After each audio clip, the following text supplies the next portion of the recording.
Hello, this is Jackrabbit Journal, wall-to-wall South Dakota State University football. And the Jackrabbits, Hank, take a tough loss at home over the weekend on Hobo Day homecoming.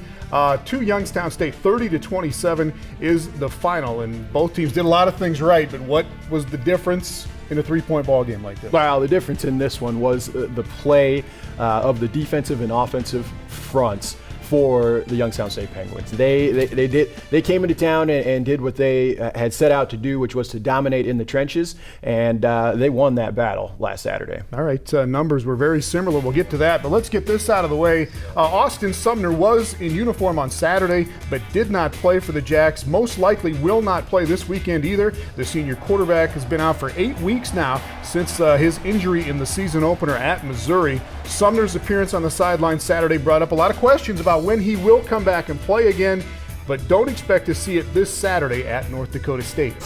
We're easing him into just that game prep because he's been a spectator now for 5, 6, 7 weeks. And so last week was simply to get him out throwing on game day.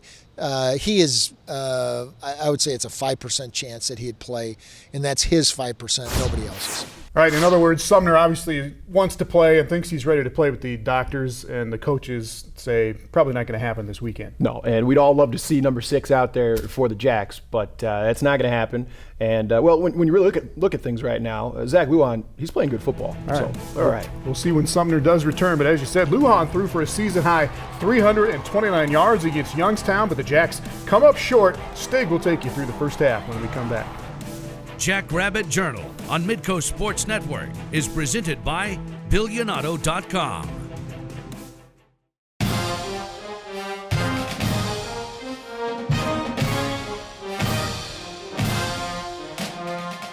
Welcome back. Well, the Jackrabbits beat Youngstown in almost every statistical category on Saturday, but this week, at least, it did not matter. Here's Stig with the first half. I'm not talking down about Youngstown. It's the fact that more yards than them, time of possession 36-24, much better third down conversion. Yes. 3 punts to their 5 punts. I mean, where did it happen in that football game?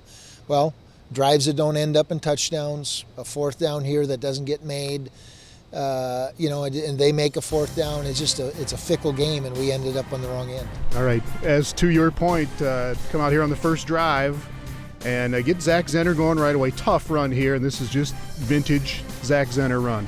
It is, and again, Zach has been free sometimes on those. We just got to stay on blocks and then make him beat one guy rather than 4 guys. Have we seen this play before? We did. We ran it at Missouri. Didn't result in much better result there. We lost a blocker on that. I don't know if you saw Zach got caught up on somebody else's blocker. It would have been a better football play. All right, 3rd and 3. Nothing there for Zach Lujan. Goes down. Yeah, disappointing. They only rushed, I think, 3 guys. They got 8 guys in the end zone then, and we just can't find a guy open. We had one guy go too shallow and kind of took away the read, but good defense by those guys. All right, Sirvatka comes in. He's been very solid. You get the lead here, but again, disappointed you don't get the touchdown. Well, I think there is some disappointment. Justin, he'll just soon watch or kick PATs. This is disappointing, right? It's 3rd and long.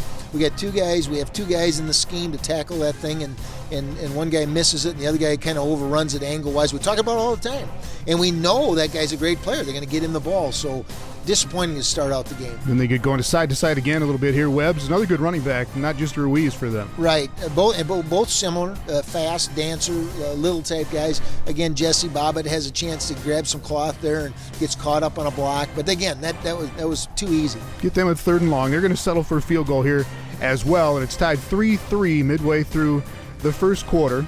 And then Zach Lujan is very good at squirming out of a lot of bad situations most of the time. He's had a lot of practice, and unfortunately we broke down at passing there, pass blocking, and the read wasn't there right away, and he makes something happen. Great job by Brandon Andrews. He played for Jason Schneider and had a really good day for him. Lujan to Jake Winicky here for first down inside the red zone again. Yeah, just a simple play. The thing you don't see is the 2 wide receivers working their tails off, blocking in front of them. All right, 3rd and about 5 again, but same situation as the first drive. Yeah, here we sprint out pass. We should have the edge guy blocked. We don't get him blocked. one of the guys, you don't see the route, but he doesn't run the correct route. And consequently, Zach doesn't have a throw, and so block him, run the route, complete the ball. Get a field goal there again. Jack's up 6-3 at the end of the first quarter, and then one of the big plays for Youngstown State. Huge play, and Dryan has defended that play many a time and got caught a little flat-footed when the guy wiggled and got in front of him and maybe didn't know his exact speed. This is disappointing to knock us off the ball like that. When they claim they're going to be more physical than us, and we you shouldn't tell the Jackrabbits that. We should rise up, and that happens early in the game. That's disappointing. All right, Youngstown up 10-6 early in the second quarter, and then Lujan to Winicky down the sideline, and he just steps out at the 16. Yeah, you can see a huge play in the game. Not a tough throw, long throw, but not a tough throw. Good play by Jake. And then coming up, Lujan will do it with his feet. It's third down here for the Jackrabbits. And gets a little pressure again, but picks up the first down. Again, we're somewhat stalling. Again, we got a third down there. We should be hungry. We should be attacking the line of scrimmage, and he does get the first down, allows us to get the touchdown here in a second. All right, yeah, not disappointing here. Nice touchdown run by Zenner. No, not disappointing, but don't have a bunch of third downs that you have to get it on second down. But good hard run, great blocking at the point of attack there. All right, Jack's getting the lead here, 13-10 with about 12 minutes to go in the first half. And then another third down coming up for Youngstown State, and they didn't pick up a lot of them, but they had a lot of timely conversions. Right. This is a nice play by that freshman quarterback, and didn't have a lot of room there on Dallas Brown, but got the ball in there. Yeah, I thought JR should have sacked him, but he couldn't get off the block. But this is disappointing. A missed tackle. Just shimmy, stay on the outside of him, so he gets funneled back. If you miss it, he gets funneled back to where we are. And that is a huge play in this football game because, again, they get up the field way too quick. All right, and then the next play, or a couple plays later here, will be out of the backfield to Webb for a touchdown. Yeah, they've run this play against everybody, different formation every time. They caught our linebacker a little flat-footed, and that kid's fast, and that's who has to cover him. Everything else was covered in the play, and credit to them on the chess game of football. All right, just back and forth scoring. Youngstown goes back up 17-13, and then after the first two punts of the game, Zenner again banging ahead for 16 yards. And then Lujan again will hit Brandon Anders. And as you said, without Jason Schneider in the lineup, Anders came in and stepped up. He did a really nice job here. He gets the first down, slips a little bit. But, we always feel next guy up, he's going to make the play, and Brandon proved that. Several nice connections here, passing the ball to Zach Zenner. Well, it's, again, if they load up against the run, if you can get him out in space, ideally you have fewer guys out there. We missed a block there, but vintage Zenner, he makes a guy miss and gets the first down. And then Lujan to Winicky for a touchdown. Yeah, Jake just has a great way of using his body and judging the ball in the air and just literally had the guy running into him as he caught the ball. Yeah, he's just a special player. All right, Jack's back on top, 20-17, about 2 minutes to go in the half. Jimmy Forsythe, very nice play. Really nice play. We're playing with confidence. We got a little more bounce in our step right now. We're ahead in the football game. This is unfortunate. This is a third and long where I think they're playing it safe and willing to punt the ball. We give them the first down, which gives them some energy. Disappointing, really disappointing. In play action again, Coach, and Williams, their big receiver, will get it down to the Jacks' 15-yard line. Yeah, it just can't happen. Can't happen. Get underneath the route. Stay in your feet. Our corner fell down. They get down here. This is a sack, all right? We got an unblocked player. Stay in his upfield shoulder, and we let him get the touchdown. Make him earn it. Don't give them plays because of your mistakes. And those are hard things to live with. And they missed the point after here, but it's 23-20 Youngstown at halftime. And as you said, just the angles were just a bit off coming up and trying to make tackles pretty much the entire game, wasn't it? Well, the first long run, Nick gets kind of head up on the guy, and he's going to dance, and you're out in space, so shimmy and break down and maybe have to grab some cloth by lunging at him. And then Dallas Brown on the sack play, his only way to go is outside, stay in his upfield shoulder and fundamental football. 23-20 at the half, and you see the total yards there, almost 300 for both sides in that first half. Well, yeah, both sides they each have playmakers on both sides. The guys are going to make plays and they're going to score touchdowns. But the key is to be able to play better defense to eliminate the types of mistakes that we saw last Saturday from the Jackrabbits specifically. Guys leaning on blocks, hats in the wrong gaps, bad angles being taken. When they look at the film of this game, it's going to be tough to come away with a lot of positive grades for the Jags. All right, they tried to tighten it up in the second half, and there were also a couple of crucial fourth down plays that played a part. We're back with Stig in the second half when we come back. Jackrabbit Journal on Midco Sports Network is presented by BillionAuto.com.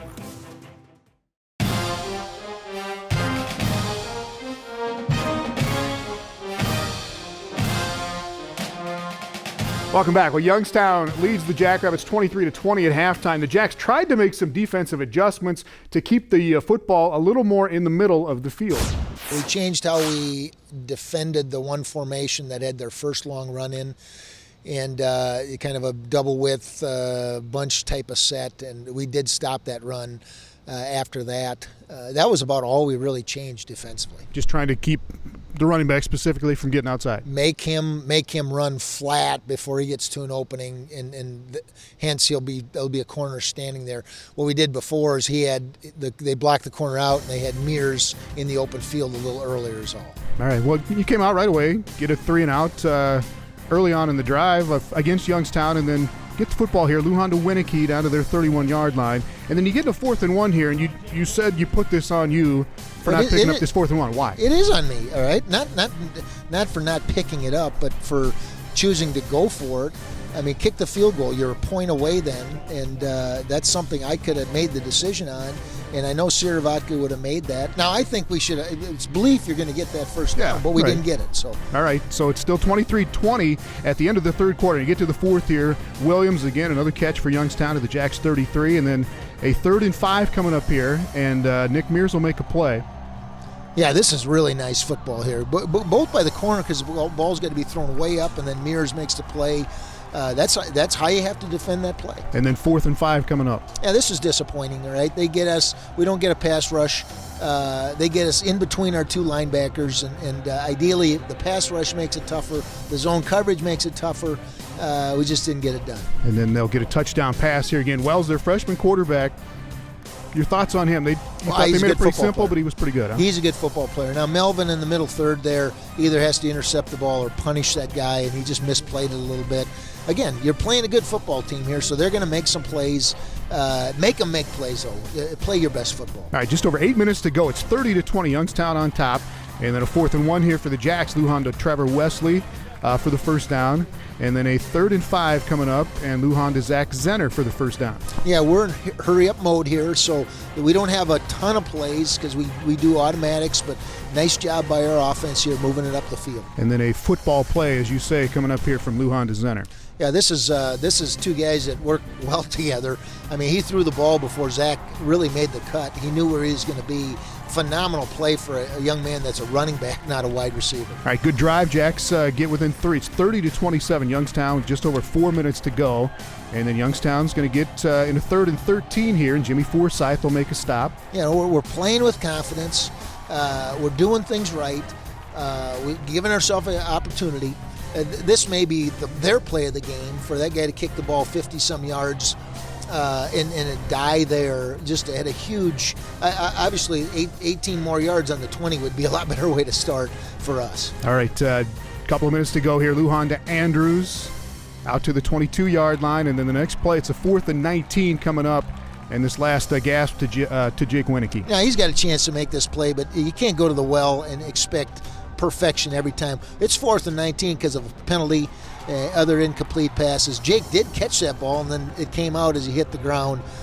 Great effort by him. Great effort at the end by our football team. Goes over on downs, and again, credit to Youngstown State. Very good football team. But again, you said you had more yards. You ran many more plays in this game, won the time of possession by a lot. No turnovers. Very good on 3rd down. But again, two penalties. I mean, yeah. It's we use the term make the play. And when your number's called, make the play. And that 4th down of theirs, make the play. And the 4th down of ours, make the play. Get a touchdown. It's just There's so many of those in this game, it just eats away at you. All right, 3-point final, Hank. The Jacks had more first downs. They only had 2 penalties the whole game, both in the last minute. 9 of 17 on third down. Did a lot of things right, except one big negative. Well, yeah, 6 sacks given up, and then no sacks registered for the Jacks. That's a problem. All right, Jake Wieneke, another great game. 10 catches, another touchdown. He's got 39 catches and 8 touchdowns in 8 games so far for the Jackrabbits for Jake Wieneke. All right, up next is North Dakota State. We'll look at the matchup with the Bison when we come back. Jackrabbit Journal on Midco Sports Network is presented by Billionauto.com.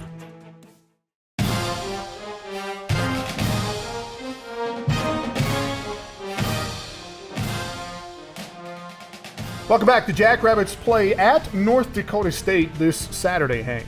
Indeed, we do.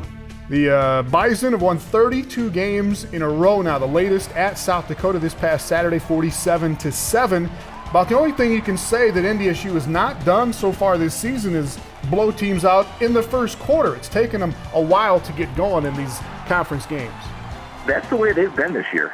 When you look back at North Dakota State over the last, 7, 8 games that they've played this season, you've seen that they've been kind of slow starters. They haven't really been able to have that fast start, which I think they've really missed. Well, in 4 conference games so far, North Dakota State, the Bison have led 3-0 at the end of the first quarter in 3 of those games. The only team that's led them at halftime has been Western Illinois. They led 10-3 at the half, led them into the fourth quarter, and then NDSU came back and won that game 17-10. Otherwise, the Bison have just taken care of business across the board, and they are unbeaten so far this season. I said to Stig this week, everybody thinks that North Dakota State should win this game. Do you like being the underdog? To which Stig said this. I think we should win the game. But yeah, surely we're an underdog based on the records and the rankings and so on. But I have never, Tom, I've never walked on the field anywhere and thought the other team should win the game. So I had to answer it that way. It's actually a pretty good answer. You got to think that way at least. Oh, absolutely. You're coming to win. All right, at North Dakota State this Saturday. Well, how many sweater vests does Coach Stiegelmeier have anyway? And what songs does he listen to before a game? Find out next in our Rabbit Fire interview. 10 quick random questions with the coach. Jackrabbit Journal on Midco Sports Network is presented by Billionauto.com.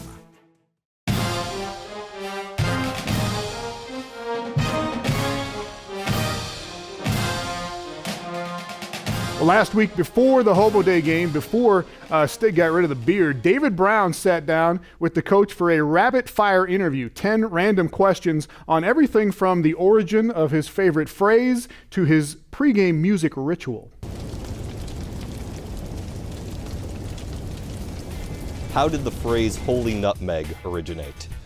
You know, coaches are famous or known for profanity on the field, and I never wanted to be that kind of coach, and I think it just evolved, and I'm not sure where it came from, but it just became the phrase.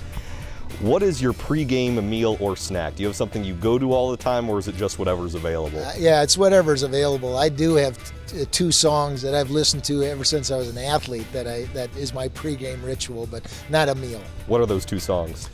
Desperado by the Eagles and Catch Us If You Can by Dave Clark 5. What is it about those 2 songs that appeals to you? Tradition. I don't know. And most people had never heard of them, but tradition. Other than Coughlin Alumni Stadium, obviously, what's your favorite part of Brookings? I think just going home. My wife and I are so busy that we don't go out much, do much, and so just going home. And we live on the edge of town. It's quiet out there. We got geese in the backyard. It's a cool place. Other than Coughlin Alumni Stadium, what's the favorite place or atmosphere you've ever coached? I tell you what, the first time we were in Montana, that was a unique atmosphere. That marked me. You know, that we were Division II at the time, and that was a whole different level of football. Have you ever thought about keeping the beard? I know it's hobo days, but do you ever think about just going past it into No Shave November? I've kept it 1 year.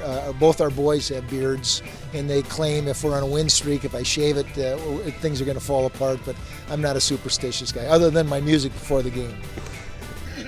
How many South Dakota State sweater vests do you own? Just two. I assume you wash them regularly, so you can keep wearing them every week on the sideline. I do, yeah. What's your better look, the one you have now or this look in 1981 as a grad assistant at Northern Iowa? Surely now, because with the white tint, it appears like I have some wisdom or have developed some wisdom. But in 1981 at UNI, I was a pup and I was still learning a lot of stuff. And you still have the tie that's in this picture. I do have that tie. Will you ever be on Twitter? I use Twitter, the SDSU football account. I might someday, but I forget we have it, to be honest with you. That's not part of my world, so probably not, in answer to your question. What's the best prank you've either ever pulled on someone or that's been pulled on you? Best prank. Well, Family I appropriate, of get course. pranked a lot, right? But probably when I was a student here, long time ago, I remember we went to the show Carrie, and went into across the hall, went into my roommate's or one of my buddy's rooms, and it was dark, and he jumped out of the closet and scared the you-know-what out of me. So that one stuck with me. So that's where Holy Nutmeg originated. That might have been. All right, last one. Just had a grandson about a couple months ago. What's been your favorite moment so far as a grandfather? Now you're hitting me in the heart. Really holding him, Oliver, for the first time. And I always thought about how being a granddad, you get to play with another child, and I really thought about it that instant as another life to invest in. And so it literally changed my life, that moment, on how I looked at our grandson and my maybe contribution to his life. Perfect. Thanks for playing a Rabbit Fire. You're welcome. All right, thanks to Coach Stig for actually participating in that. Jacks at North Dakota State on Saturday, 2:30 kickoff. We'll have it here on Midco Sports Network, and it'll be on the NBC network in North Dakota. Check us out on YouTube and Twitter. We'll see you next week.